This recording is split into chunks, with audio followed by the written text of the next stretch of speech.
ఇవన్నీ యూఎస్కి వెళ్ళిపోతున్నాయండి designs. US లో కూడా మన ఇండియన్స్ ఈ డిజైన్స్ అన్ని చాలా ఇష్టపడతారు అన్నట్టు. వాళ్ళు ఏం బాగా ఎక్కువ డిజైన్స్ కాదు, మన ఇండియన్ సెక్షన్ నార్మల్ డిజైన్స్ ఇవన్నీ బాగా ఇష్టపడి మన దగ్గర అయితే ఒక 150 నుంచి 200 బ్లౌజెస్ అయితే చేపించుకుంటున్నారు. ఇంకా రీసెంట్ గా ఒక ఫ్రాక్స్ ఆర్డర్ కూడా వచ్చింది. 50 ఫ్రాక్స్ పైన కూడా ఒక పెద్ద ఆర్డర్ ఉంది నా దగ్గర ఇప్పుడు. ఇవన్నీ యూఎస్కి వెళ్ళిపోయే బ్లౌజెస్ అన్నట్టు. వాళ్ళు ఏ డిజైన్ అడిగినా అవి కుట్టగలుగుతా నేను. వాళ్ళకి నచ్చినట్టుగా డిజైన్ చేసి పంపేయడం వల్ల. మనతో మాట్లాడడానికి నర్సంపేట పట్టణానికి చెందిన మానస గారు ఉన్నారు. తను MBA చదివి ఉద్యోగంలో ఎన్నో ఉన్నత శిఖరాలు అధిరోహించి ఎంతో చేయాలని తను MBA చదివింది. కానీ ఎందుకో తనకు చదివిన చదువు మీద కంటే బిజినెస్ పెట్టాలనే ఆలోచన వలన కొత్తగా టైలరింగ్ అనేది స్టార్ట్ చేసింది. సో టైలరింగ్లో తను ఎదుర్కొన్న ఇబ్బందులు, ఆ తర్వాత ఆమె అయిన సక్సెస్, ఆ తర్వాత ఆమె 10 మందికి ఉపాధి కల్పించిన తీరుని ఆమె మాటల్లో మనం తెలుసుకునే ప్రయత్నం చేద్దాము. నమస్కారం అండి. ఈరోజు ఇంత స్థాయిలో రావడానికి కారణం డైరెక్ట్ మీరు చూస్తున్న మానస కాదు. దీని వెనకాల ఎన్నో సమస్యలు ఎన్నో ఉన్నాయి. మీ అందరికీ తెలుసు, చదివింది MBA. ఇందులో మనం మిషన్ పని అంటే అసలు ఎంకరేజ్ చేయరు. అమ్మ కూడా టైలర్ అన్నట్టు, మా డాడీ లేడు. సో అమ్మ చాలా కష్టపడి మమ్మల్ని పెంచింది. నేను పడ్డ కష్టం నా కూతురు పడద్దన్న దాంట్లో తను జాబ్ చేయాలని మా మీద ఒక ప్రెషర్ అయితే తీసుకొచ్చింది. తనకి ఎన్నిసార్లు చెప్పినా కూడా మిషన్ పని వద్దని చెప్పేది అన్నట్టు. దాంట్లో కూడా ఉన్న అర్థం ఏంటంటే హెల్త్ ఇష్యూస్ వస్తాయి అండ్ చేయలేము, ఒక పండక్కి కూడా మనకు రెస్ట్ అనేది ఉండదని పాపం తను చాలా చెప్పేది. అయినా నా మనసు అస్సలు వినలేదు.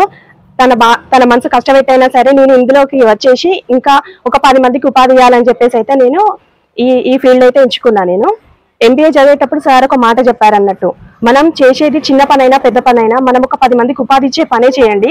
మీరు MBA చదివారు కదా, 10వ తరగతి చదివిన అతని దగ్గర కూడా 10 మంది MBA చేసిన వాళ్ళు ఉద్యోగం చేశారా? మీరు మాత్రం అమ్మాయిలైతే టిక్లీస్ కానీ, మన పేపర్ ప్లేట్స్ కానీ, టైలరింగ్ కానీ, ఓన్లీ టైలరింగ్ అనే కాదు, మీకు ఏ పని అయితే ఇష్టమో అందులో మనం ఏంటంటే మన ఇంట్రెస్ట్ అనేది చూపించాలన్నట్టు. ఓన్లీ డబ్బులు అనేది పెట్టద్దు. ఈరోజు ఇంతమందికి ఉపాధి ఇస్తున్నా అంటే మీరు వాళ్ళని కూడా అడిగి తెలుసుకోవచ్చు.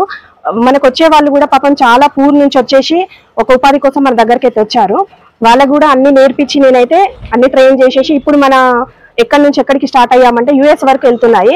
కెనడా, US, ఇంకా మలేషియా నుంచి కూడా చాలా పెద్ద ఆఫర్స్ వస్తున్నాయి. ఎక్కడ టైలర్ లేరని కాదు, కొంచెం మనం ఇంట్రెస్ట్ పెట్టి చేసామంటే ఏ పనైనా మనం ఉన్న ప్లేస్ చిన్నదా పెద్దదా అనేది అనవసరం. మనం చేసే పని మీద ఇంట్రెస్ట్ పెడితే ఎంత దూరమైనా మన సక్సెస్ అనేది వెళ్తుంది. ఇంకొక చిన్న మాట చెప్దాం అనుకుంటున్నాను. ఫేమస్ అనే వర్డ్లో ఎఫ్ ఫర్ ఫెయిల్యూర్ తర్వాతనే ఫేమస్. డైరెక్ట్ మనకు ఫేమస్ అనేది రాదు. సో కొంచెం కష్టపడడానికి కూడా మీరు ఏంటంటే ఓన్లీ కష్టం అనేది చూడకండి, దాన్ని ఇష్టంగా చేస్తే ఏ పనైనా అసలు మనకు రాదు అనే పనే ఉండదు అసలు మనకు. నమస్కారం. నేను మానసక్క దగ్గర 4 years నుంచి పనిచేస్తున్నాను. నాకు మాత్రం ఈ స్థాయిలో ఉండడానికి అక్కనే కారణం. నాకు చాలా వర్క్ వస్తుంది, ఏదంటే అది కుట్టడానికి నేను ఏ డిజైన్ అయినా కుట్టగలుగుతా సెల్లులో చూపించగానే. అంత నేర్పించడం అక్క వల్లనే నేను ఇంత స్థాయిలో ఉండడం కారణం అక్కనే. అక్క కూడా ఫ్రెండ్లీగా ఉంటుంది, అన్నీ నేర్పిస్తుంది. 4 years నుంచి మేము ఇద్దరమే ఉండేది, అట్లాంటిది ఇప్పుడు 10 members వరకు వచ్చినాం. షాప్ బాగా నడుస్తుంది. Okay, thanks. నా పేరు వర్షిత. నేను ఇంట్లో పంపకాలు చేసుకునేదాన్ని. ఇట్లా మనకన్నా ఫ్యాషన్స్లో మానస చిన్నప్పటి నుంచి నాకు తెలుసు. ఆమె మా షాప్కి నాకు ఏ వర్క్ రాలేదు, షాప్కి తీసుకొచ్చి ఆమె వర్క్ నేర్పించింది. నాతో పాటు ఒక 10 మందికి కూడా నేర్పించింది.